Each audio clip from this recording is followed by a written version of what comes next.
Hello, Mohsin Ali Bhati. हम आज chapter के बारे में चर्चा करेंगे, कार्बन एवं उसके यौगिक। अब कार्बन, इसको इंग्लिश में लिखते हैं कार्बन से। किससे लिखते हैं? कार्बन से। क्या हो गया ये? कार्बन। कार्बन, इसका प्रतीक क्या हो गया? सी। बड़ा सी, पहला अक्षर सी है, सी ले लो। ठीक है। फिर इसकी आती है संयोजकता। क्या आती है? संयोजकता। संयोजकता ज्ञात करने के लिए मैं अगले चैप्टर में बताऊंगा। इसकी संयोजकता होती है कार 4। फिर आपको पता है केमिस्ट्री में पढ़ने के लिए कार्बन, कार्बन को सी से प्रतीक से लिखते हैं तो इसका इलेक्ट्रॉनिक विन्यास, जिसे इलेक्ट्रॉनिक विन्यास कहते हैं, इसका होता है 1s2 2s2 2p2।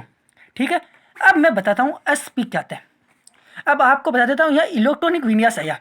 इलेक्ट्रॉनिक विन्यास ज्ञात करने के लिए आपको ब्लॉक पढ़ने पड़ेंगे। क्या पढ़ना पड़ेगा? ब्लॉक। कौन कौन से? S block, P block, D block और एफ ब्लॉक। ये पढ़ने के लिए आपको आवर्त सारणी का प्रयोग करना पड़ेगा। वो इससे पहला चैप्टर है। आपको बात कर रहे थे हम कार्बन की। कार्बन की संयोजकता होती है 4। अब यौगिक पार्ट, पहले चैप्टर के बारे में पढ़ने से पहले आप उस पार्ट के बारे में सोचो। अब पार्ट क्या लिख रखा है, पार्ट के बारे में पढ़ो। यौगिक, यौगिक किसे कहते हैं? यौगिक का मतलब है दो तत्व है, तत्व प्लस तत्व है बराबर यौगिक। यौगिक घात करने के लिए आपको क्या करना पड़ेगा? जैसे आपके पास में कोई भी यौगिक ले लो, एक कार्बन ले लिया। क्या ले लिया आपने? कार्बन। इसमें आपने ऑक्सीजन से अभिक्रिया करा दी। क्या करा दी? ऑक्सीजन से अभिक्रिया करा दी। क्या बन गया? Carbon dioxide. कार्बन डाइऑक्साइड एक गैस है, यह एक रासायनिक अभिक्रिया है जिससे पदार्थ को बनाया जा सकता है, लेकिन पदार्थ को पुनः नहीं बनाया जा सकता। आपको पता है कार्बन डाइऑक्साइड गैस, गैस को वापस कार्बन और ऑक्सीजन में नहीं बदल सकते। हम चैप्टर में आगे जा रहे हैं, इसलिए चैप्टर को पहले कार्बन के बारे में पढ़ते हैं। अब कार्बन के बारे में पढ़ते हैं। कार्बन के बारे में पढ़ने के लिए हम सबसे पहले पढ़ेंगे हाइड्रोकार्बन। क्या पढ़ेंगे? हाइड्रोकार्बन। अब हाइड्रोकार्बन नाम से पता चलता है हाइड्रो, दो इसका संधि विच्छेद कीजिए, हाइड्रो प्लस कार्बन। इसको इंग्लिश में लिखते हैं तो H प्लस सी बराबर HC। हाइड्रोजन और कार्बन से मिलकर बने यौगिक को हाइड्रोकार्बन कहते हैं। इसकी अब इसके बारे में चर्चा करने के लिए हम इसके बारे में थोड़ा सा इधर आ जाओ। इसमें कार्बन पद्धति की 3 पद्धति होती है। कौन कौन सी? रूढ़ पद्धति, व्युत्पन्न पद्धति और आईपीएस पद्धति। एक होती है रूढ़ पद्धति, ठीक है। दूसरी होती है व्युत्पन्न पद्धति। तीसरी होती है IUPAC, international union pure and applied chemistry. International union pure and applied chemistry 10th class में 1 नंबर का सवाल पूछा जाता है। 1 नंबर का अंक आता है IUPAC का पूरा नाम, और यही पद्धति 10th क्लास में आगे जाकर चलती है। IUPAC का पूरा नाम होता है international union pure and applied chemistry. इसको 3 भागों में बांट दीजिए आप। जैसे आपके घर में एक पिता था, उसके 3 पुत्र थे। कौन कौन से थे? एल्केन और एल्काइन। कितने हो गए? एल्काइन। अब इसका मैं देखो एकदम सिंपल तरीका, देखो एल्केन, इसमें एन आ रहा है, इसमें इन लास्ट में, अंत में, अंत का मतलब होता है लास्ट में, इन आइन, आइन आ रहा है।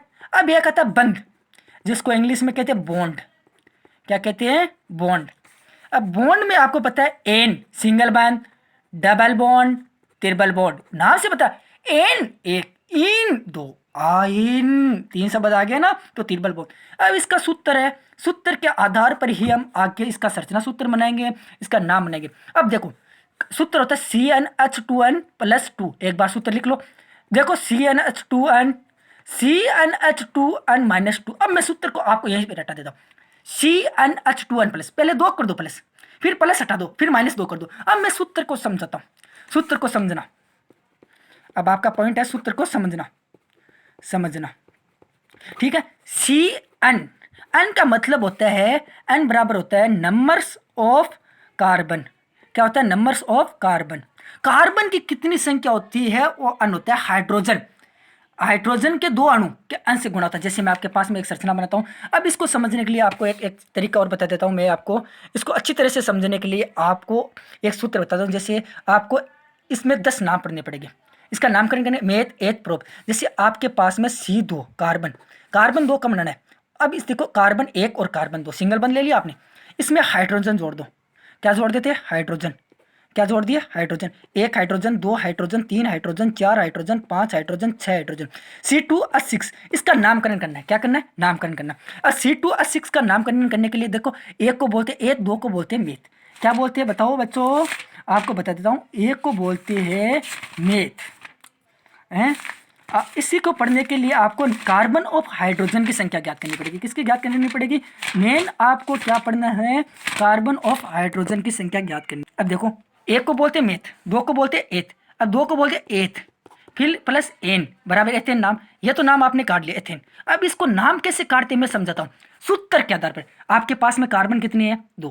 कितने कार्बन है? 2। C2 लिख दिया। फिर आपका सूत्र लिखते जाओ, दोनों तीनों सूत्र में फिट कर लेना। अच्छा 2 गुणा मल्टीप्लाई नंबर्स ऑफ कार्बन कितने? 2। अन बराबर कितने? 2। जितने कार्बन की संख्या होती है उतनी अन की संख्या होती है, प्लस 2। देखो C2 H2 मल्टीप्लाई 2 बराबर 4 प्लस 2 C2 H6, यानी ये एल्केन श्रेणी है। अगला इसके बारे में एल्किन और एल्काइन में अगले वीडियो में बताऊंगा। मेरा नाम मोहसिन अली भाटी। थैंक यू, धन्यवाद।